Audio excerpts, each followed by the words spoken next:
Pour Junaid Malik, 28 ans, la mobilisation de la Gen Z indienne représentait un moment d'espoir.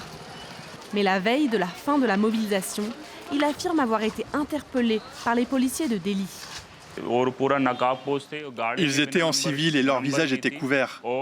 La voiture n'avait pas de plaque d'immatriculation. Ils nous ont bandé les yeux et nous ont dit « Si vous essayez d'enlever le bandeau, vous ne pouvez même pas imaginer ce qui pourrait vous arriver. » Ils nous ont aussi avertis « Si vous rencontrez le CJP ou si vous faites le moindre bruit, nous vous poursuivrons en vertu des lois les plus strictes sur la sécurité nationale et la lutte contre le terrorisme. » Après une nuit d'intimidation, il a été abandonné à 250 km de Delhi. Une expérience qui le hante encore aujourd'hui. Le 20 juillet, l'importante manifestation organisée dans la capitale a été violemment réprimée par la police. Mais selon les organisateurs, la répression du mouvement ne s'est pas arrêtée depuis. Ils dénoncent une chasse aux sorcières, dans les tribunaux, mais aussi sur les réseaux sociaux. Ces jeunes sont égarés, c'est notre devoir de leur montrer le bon chemin. La créatrice de contenu Shraddha Singh a filmé plusieurs vidéos humoristiques sur les lieux de la manifestation. Des vidéos qui ont rapidement atteint plus d'1 million de vues. Le début d'une vague de haine en ligne.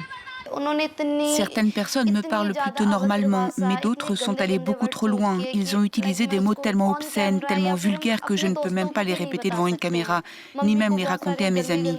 Ils ont aussi insulté ma mère. Puis j'ai commencé à recevoir des menaces de viol et des menaces de mort.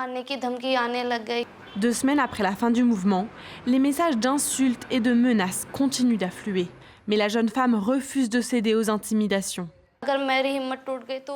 S'ils parviennent à me briser, ils se sentiront autorisés à s'en prendre à d'autres femmes et à étouffer leur détermination, elles aussi.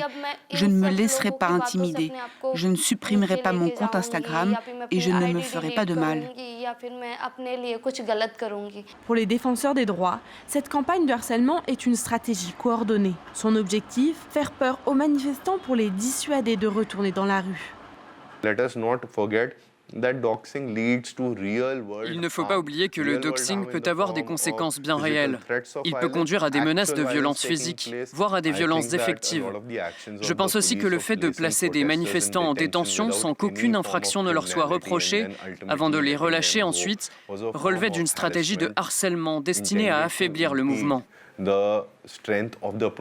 Si les manifestants ont remporté leur combat, beaucoup doivent encore faire face à des poursuites judiciaires.